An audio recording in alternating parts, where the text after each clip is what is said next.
제가 미국에서 공부할 때 리더십 전문가였던 존 맥스웰 목사님의 책 Flying Kisses라고 하는 우리말로 번역한다면 높이 나는 기러기들이라고 하는 그런 책을 가지고 공부한 적이 있었어요. 이 기러기들이 날아가는 모습을 잘 살펴볼 때면은 V자형 대형을 같이 이루고 가는데 그 이유가 공부하면은 V자형의 대형을 이루고 가면은 약 뒤에 따른 기러기들은 약 70%의 힘이 전향된다는 거예요. 그러면서 이 뒤에 같이 따라가는 기러기들이 끼륵끼륵하면서 계속 이 같이 소리를 질러줍니다. 그 이유는 맨 앞에서 인도하는 기러기에 힘을 내라. 우리가 뒤에 있다. 힘을 내라. 하면서 계속 용기를 주기 위함이라고 합니다.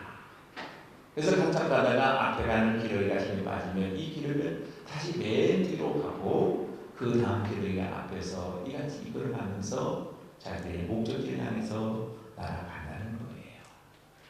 그래서 맥스웰 목사님은 이 이야기를 통해서 힘을 앞에 서로 격려하고 위로할 때 본래 내가 가지고 있는 역량보다 훨씬 더 많은 일을 하게 된다고 하는 그런 이야기를 하면서 리더십이라고 하는 것은 나 혼자 하는 것이 아니라 다른 사람과 할 수 있도록 이같이 잘 격려하고 위로하는 데 있다라는 사실을 밝혀주고 있는 거예요.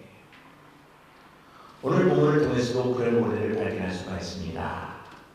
오늘 보면 전체 이 느헤미야 3장이 우리가 볼 때는 참 읽기가 지겨울 정도로 그 다음은 누가 어떻고 그 다음은 누가 어땠고 뭐 문짝을 달고 그 다음에 무슨 이것을 벽장에다 문구를 달고 우리가 볼 때는 전혀 우리와 상관없는 그런 이야기처럼 들고 있습니다만은 그러나 여기에는 놀라운 신앙의 원리가 있다고 하는 사실을 발견할 수가 있는 거예요. 느헤미야서 3장 전체를 보게 되면 그 다음은 영어로 레스트라고 하는 말이 무려 29번이 등장하는 것을 발견할 수가 있는데 그것은 바로 무슨 의미가 하면 이스라엘 백성들이 서로 조화를 이루면서 질서를 지키며 협력하여 예루살렘 성벽 재건 공사를 했다는 사실을 이 기록으로 남기고 있는 것을 볼 수가 있는 겁니다. 오늘 본문에 나오는 75명의 많은 사람들이 성벽 재건이라는 비전 안에서 하나가 되었다는 사실을 우리에게 밝혀주고 있는 거예요. 비록 직업과 집안과 성별에 따른 다양한 사람들이었습니다만 그들은 하나가 되었다는 말씀이니 지금으로부터 2400년 전 당시 직업과 신분의 차이가 또 남녀가 엄격하게 구별되어 있던 그 시대에 이 대상들과 이방 백성들 남녀노소 또 가문이 다른 사람들 서로 힘을 모은다는 것이 쉬운 일은 아니었을 겁니다. 그래도 그들은 이 예루살렘 성벽 재건이라고 하는 비전 안에서 서로가 힘을 다하고 협력함을 통해 52일이라고 하는 짧은 기간 안에 성벽을 재건할 수 있다는 사실을 느헤미야서를 통해서 우리가 배울 수 있는 겁니다. 이 사건을 통해서 우리가 배워야 할 것이 무엇입니까? 먼저 모든 일에는 타당한 동기부여가 있어야 한다는 사실입니다. 느헤미야는 성벽 재건을 하기 전에 이스라엘 백성들에게 예루살렘 성벽이 건축되어야 하는 이유를 설명하면서 백성들이 이 문제를 자기 문제로 받아들이는 걸 통해 함께 참여할 수 있는 이 동기부여를 하기 위해서 많이 애썼습니다. 1절을 보면은 대제사장과 제사장들이 양문의 어문에 이르는 성벽을 이같이 수중하게 됐다고 말합니다. 여러분, 양문이라고 하는 것은 양들이 지나다니는 문을 말하는 거예요. 즉 하나님께 제사를 지내기 위해서 이 제물을 가지고 바로 이 양문을 통과해서 들어갔던 겁니다. 그렇다고 해서 상상해 볼 때 누가 가장 많이 이 양문을 이용했겠다고 생각하십니까? 바로 제사에 직접 참여했던 제사장들이라는 말씀입니다. 양문을 가장 많이 이용하는 제사장들에게 그 양문의 성벽을 재건할 수 있는 책임을 받기 때문에 얼마나 정성을 다했겠는가 우리가 짐작해 볼 수 있는 사실 아니겠습니까? 사람들 일반적으로 어떤 일이 필요하다고 해서 좋다고 해서 다 참여하는 것은 아니더라고요. 이해관계가 얽혀있지 않고 자기 생존과 연관이 없으면 그리고 자기 일이라고 생각되지 않는 사람들은 의외로 잘 참여하지 않는 거예요. 사람들이 헌신할 만한 충분한 가치가 있다고 생각될 때 바로 그때 참여하는 것을 볼 수가 있는 겁니다. 느헤미야는 이미 1장 10절에서 왜 이 예루살렘 성벽 제거를 해야 하는지를 설명해 주고 있는 겁니다. 이스라엘 백성들은 주께서 이 큰 권능과 강한 손으로 구속하신 주의 종이요 주의 백성들이기 때문에 이것을 우리가 수축해야 한다는 말씀입니다. 이스라엘 백성들은 하나님의 백성답게 살아야 한다는 의식이 있어야 한다는 말씀입니다. 그래서 이같이 성벽 제거의 모든 것들을 해야 한다는 사실을 여기서 강조하고 있는 거예요. 또 이스라엘 백성 2장 3절 말씀 보면은 열조의 묘실에 있는 성이라는 표를 통해서 이곳이 우리 조상들의 머리 담긴 곳이기 때문에 우리가 이것을 잘 보존해야 한다는 사실을 말해주고 있는 겁니다. 그래서 2장 17절에서는 예루살렘 성을 이제 중건하여 다시는 수치를 하지 말라고 이렇게 이야기했던 거예요. 한마디로 이 예루살렘 성을 중건하는 일은 너와 나의 일뿐만 아니라 바로 하나님께서 우리 민족에게 주신 일이라는 사실을 여기서 강조하고 있는 것을 발견할 수가 있는 겁니다. 이처럼 느헤미야가 이스라엘 백성들의 마음을 움직일 수 있었던 것은 예루살렘 성전을 수축하는 일이 바로 너와 나의 일뿐만 아니라 하나님의 일이라는 사실을 깨우쳐줬기 때문에, 다른 말로 말하면 비전을 심어줬기 때문에 가능했다 이 말씀입니다. 그리고 하나님의 자녀라면 선택된 자녀답게 사는 것이 무엇인가라고 하는 사실을 신앙의 회복을 통해서 깨우쳐주기를 원했다 이 말씀입니다. 여러분, 이 말씀을 우리 삶 속에도 한번 적용해 보시지 않겠습니까? 우리가 가정에서 자녀 양육을 한다고 봅시다. 이건 단순히 내 자식 때문에, 내 책임이기 때문에 한다고 하는 그런 차원을 넘어서 이건 바로 하나님께서 나에게 맡겨진 사명이라고 하는 이런 분명한 비전에까지 나간다면 우리가 힘들고 어렵지만 더 잘할 수 있지 않겠습니까? 부부생활도 마찬가지예요. 내가 필요해서 아내로서 남자로 살고 있지만 그러나 이것이 하나님의 창조 질서 보존을 위한 하나님의 뜻이라고 하는 이런 신앙의 차원까지 생각해 본다면 우리가 부부로서의, 남편으로서의, 아내로서의 책임과 사역들이 모든 것을 더 충실하게 할 수 있는 것 아니겠습니까? 이웃성기도 마찬가지고 나라 사람도 마찬가지라는 말씀입니다. 이 일은 바로 내 일 동시에 하나님의 일이라고 하는 사실, 이런 마음을 가지고 감당할 때 우리의 일이 얼마나 숭고하고 아름다울 수 있겠느냐 이 말씀입니다. 교회도 마찬가지예요.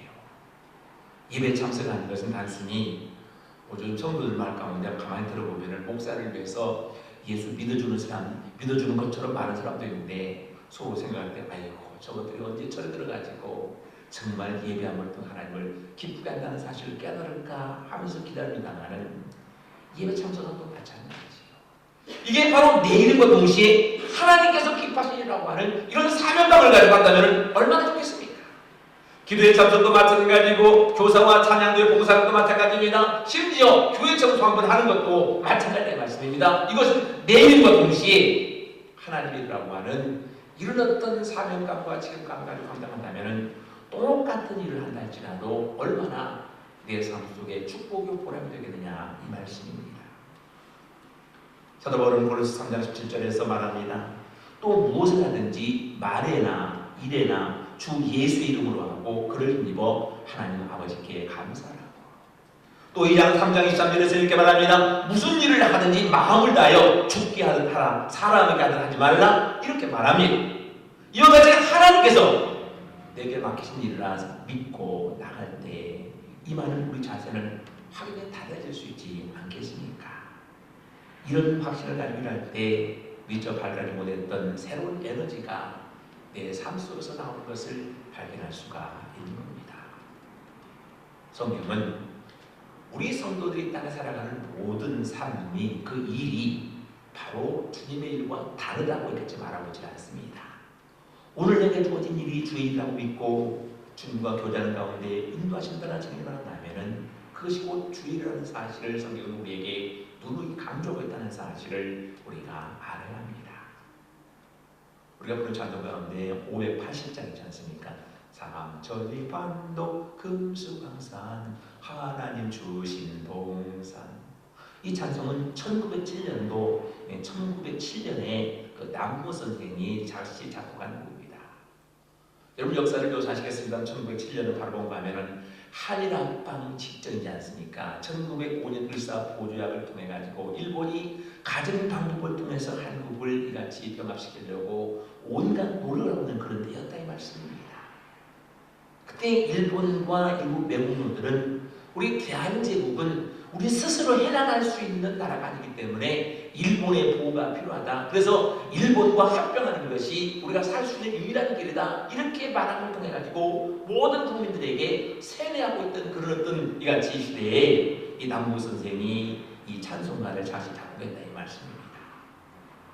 그래서 이 찬송을 통해서 한반도는 버려진 땅, 절망적인 땅이라 생각하던 젊은이들이 이 가사에 감동을 받고서 만주로 민족 독립을 위해서 또 농촌으로 농촌 계몽을 위해서 이같이 계속해서 나감을 통해서 민족혼을 일경을 통해 이 찬송을 통해서 산운동까지 이어지지 않습니까?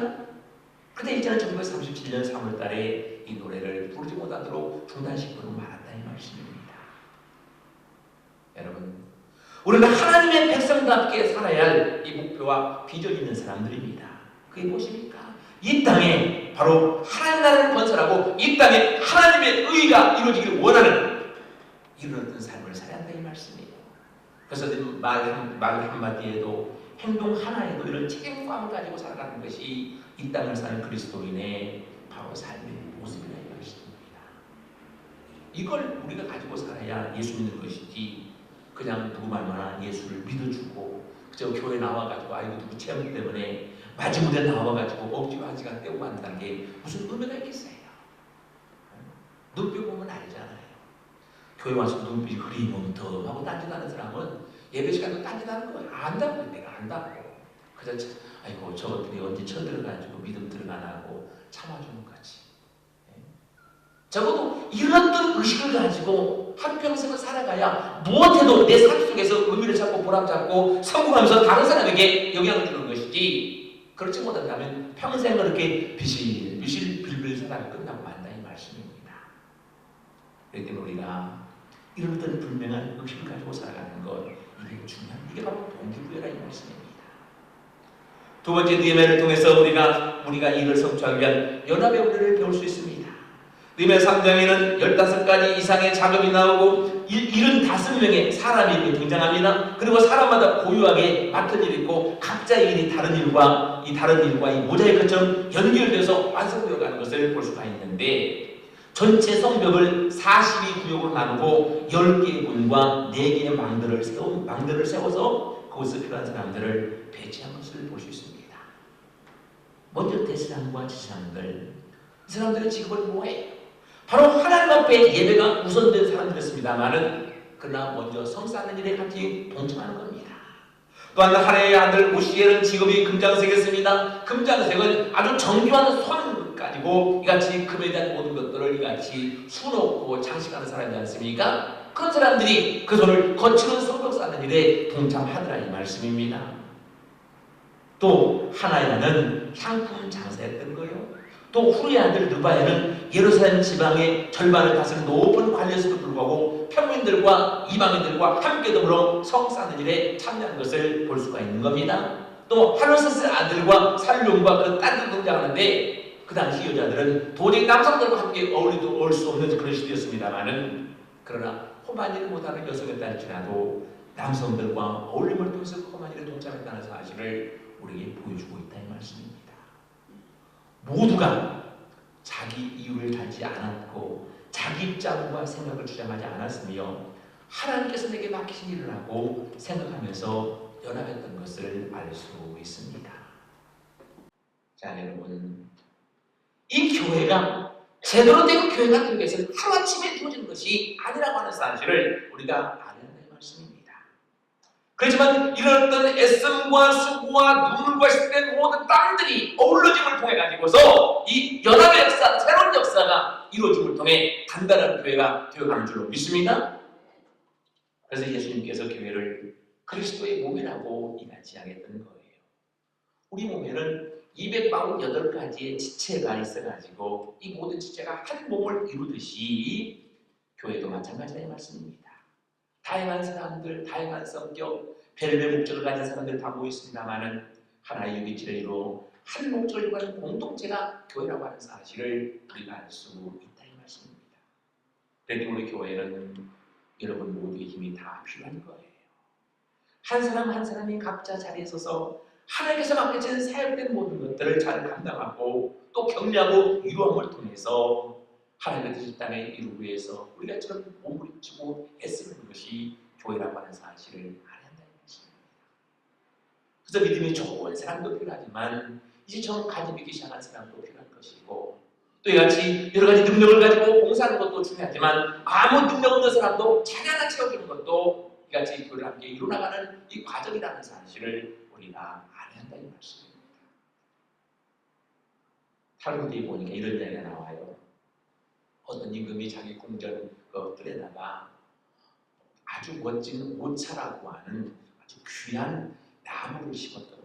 아주 귀한 열매가 돼가지고 자기 혼자만 먹으려고 이같이 잘 갖고 있는데 다른 사람을 못 믿어가지고서 몸이 성한 사람 같으면은 이것을 따먹을까 싶어가지고서 한 사람은 앞을 보지 못하는 시각장애인을 고용했고 한 사람은 이같이 제대로 이같이 발을 쓰지 못하는 이같이 다리가 부자유스러운 그 지체 장애자를 썼다 이 말씀입니다. 그래서 이 사람들은 서로 간에 옳지 저 사람은 보지 못하기 때문에 따먹지 못할 것이고 저 사람은 다리가 그렇기 때문에 따먹을까 생각해가지고 했는데 이 두 사람이 일을 하다 보니까 너무 보암직도 하고 먹음직도 하거든요. 그래서 둘이 꾀를 냈다 이 말씀입니다. 야, 저 이 5천 열매가 너무 좋아가지고 임금이 혼자 잡수려고 했는데 그래서 살짝 한번 저 맛 좀 한번 볼까 싶어가지고서 이같이 지체 장애자가 시각 장애자에게 말하면 당신은 눈은 그렇지만 다리는 성하니까 나를 한번 목매를 좀 해봐라. 그래가지고 둘이 연합해가지고 이같이 열매를 따먹었는데 너무너무 맛있거든요. 근데 임금이 와서 보니까 분명히 이스라엘 열매가 없다 이 말씀입니다. 분명히 누가 따먹었는데 그래서 두 사람을 부르다가 추는 거예요. 야 이놈들 너희가 따먹었지?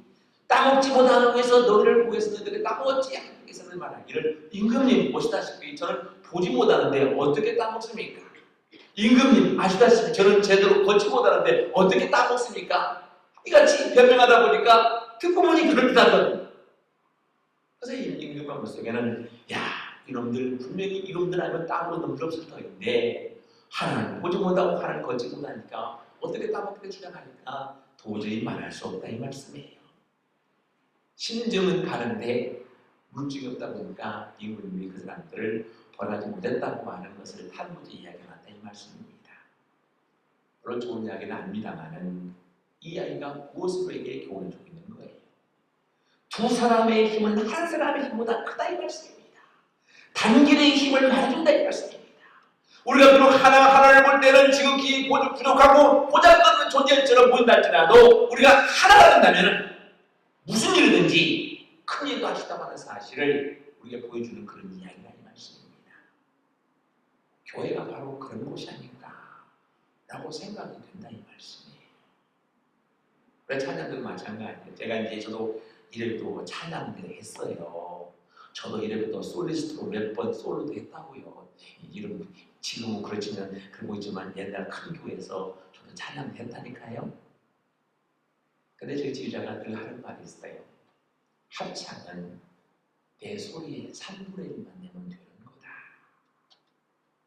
잘해서 잘하는 사람의 성가대하면 너무 튀어나기 때문에 합창이 안 되니까 제 목소리의 3분의 1만 내라.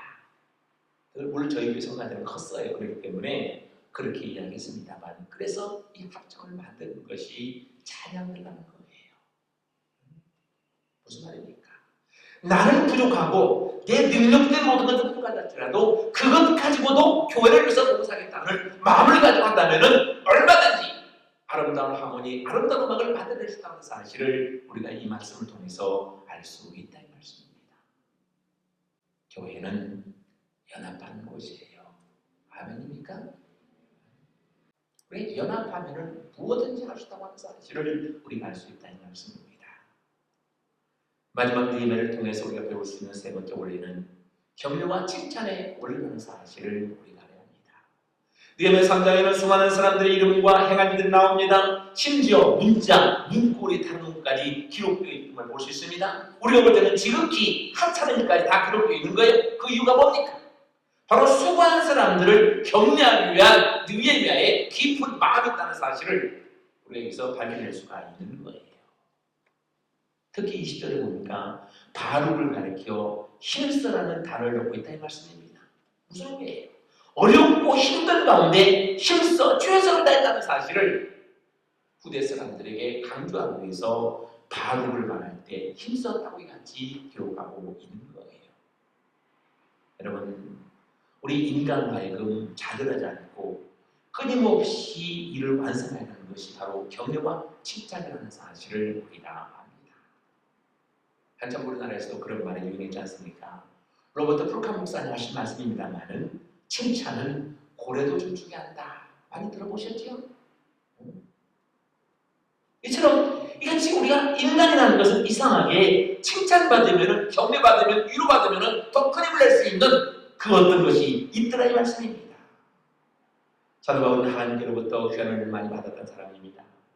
바울은 받을 내가 은혜되게 하고 그리스도인들이 말씀대로 살아도록 중요한 원리를 서로 격려하고 피차 권면하는 것이라고 강조하는 것을 볼 수 있다는 말씀입니다. 믿음으로 살도록 하는 것은 서로가 격려하고 끊임없이 사랑하는 것이라 이 말씀입니다. 바울은 이런 원리를 몸소 경험하고 있기 때문에 이같이 그렇게 서로 간에 위로하고 피차 격려하라고 말하고 있는 거예요. 사도 바울은 이것을 짓는 거거든요. 교회 역사를 기록한 사도행전을 보면은 그 서두에 바나바를 소개하고 소개하고 있는데 중요한 이유가 있는 거거든요. 바나바가 했던 역할을 보니까 사람들을 격려하고 위로하는 것이었다 이 말씀입니다. 심지어 바울까지 격려했던 거예요. 바나바의 본 이름은 요셉입니다. 그러나 하는 것들이 다른 사람을 잘 격려하고 위로하는 인카리지 역할을 잘한 것을 보고 사람들이 그 이름을 바나바라 이같이 지어줬지 않습니까? 그 뜻은 뭡니까? Son of Encouragement. 인카리지멘트를 잘하는 그런 사람이라는 뜻입니다. 그래서 바나바라는 이름을 받았지 않습니까? 근데 이 바나바가 안디옥교회 담임 목사를 되었을 때 바나바는 바울이 이 사역을 잘할 수 있다고 생각함을 통해서 이같이 그의 고향 다소에 가 있는 바울을 찾아가가지고 데려오지 않습니까? 그래서 이같이 안디옥교회 지도자를 세워가지고서 같이 사역을 하는 거예요. 그 사도행전을 자세히 볼 것 같으면 처음에는 바나바와 바울에서 나오다가 이 바나바가 먼저 나옵니다. 바울과 바나바, 바나바와 바울 이같이 중간에 순서 없이 나오다가 맨 뒤에 갈수록 바울과 바나바, 바울이 먼저 나오고 더 뒤에 가면은 이제 살며시 바나바라는 이름은 사라져버리고 바울 이름만이 나오게 되는 것을 발견할 수가 있는 거예요. 무슨 뜻이에요? 자기가 세워야 할 별 사람을 세워놓고 격려하고 본인은 정작 스스로 말없이 빠져나가고 말더라 이 말씀입니다. 이게 정말 위대한 사람 아니겠습니까? 모든 걸 내가 있다 주장하다 보면은 교만에 빠질 수밖에 없는데 비록 내가 있다 할지라도 다른 사람이 할 수 있도록 세워놓고 뒤로 빠진 바나바, 어제 보면 오늘 이 시대는 이런 바나바 같은 사람이 필요한 시대가 아닌가 하는 것을 우리가 알 수 있다 이 말씀이에요. 오늘 우리는 얼마나 격려하는 사람으로 살아가고 있는가를 스스로 한번 살펴보시기 바랍니다. 여러분, 격려와 사랑이 없는 가정이 얼마나 살벌하다고 느껴지지 않습니까? 못할 때마다 징계하고 잘할 때만 상 주는 그런 딱딱하고 부러운 가정에서 격려와 사랑하지 못한 사람들이 자란다면 결국 그런 사람은 열등감수로 살아갈 수밖에 없다는 말씀입니다. 교회는 비판과 분석을 10% 한다면 90%는 격려하는 것이 바로 교회인 줄 믿습니다. 그렇기 때문에 우리가 함께 교회를 감당할 때 좀 부족하도 좀 모자라도 그래도 자기만 쳐줘도 고맙지 하는 마음을 가지고서 그래요 격려하고 위로하고 칭찬하고 내 순서 잘 감당하지 못해도 다음에 잘하겠지 하는 마음을 가지고 기다려주는 것, 이것이 바로 교회라고 하는 사실을 우리가 알 수 있다는 말씀입니다. 여러분 우리가 잘나가지고 여기 가는 건 아니잖아요. 목사님 저 자신도 잘나가지고 이렇게 목회하고 있는 건 아니잖아요. 부족함에도 불구하고 연약함에도 불구하고 하나님께서 기다려주시고 주님께서 힘주시고 이루시고 겨누셨기 때문에 일을 지금까지 감당할 수 있는 것이지 내가 똑똑하고 내가 잘나서야 그런 것이 아니라 이 말씀입니다. 지금까지 살아오면서 때로는 포기하고 싶은 일도 있었지 않습니까? 너무 내 마음과 뜻대로 보니까 내 인생은 여기서 포기해버리고 말까? 여지껏 꾸려온 가정 그저 그냥 포기해버리고 말까? 지금까지 지켜온 믿음 아이고 교육 수석을 받지 않고 가도 재미도 없는데 포기해버리고 말까? 내 직장, 사업, 비전, 미래 모든 것 포기하고 싶은 생각 한두 번 않는 사람이 어디 있습니까? 다 있다 이 말씀입니다. 그냥 기다려주시는 하나님 때문에 나를 도와준 하나님 때문에 하나님의 비전을 이루기 원하는 하나님의 뜻이기 때문에 지금까지 참고 기다림을 통해서 내가 모르는 사이에 내 영성과 내 인격과 성품된 모든 것이 이같이 성장한 것 아니겠습니까? 이게 바로 하나님의 은혜였다는 말씀입니다. 우리 하나님은 여러분들이 다 성공하기를 원하십니다.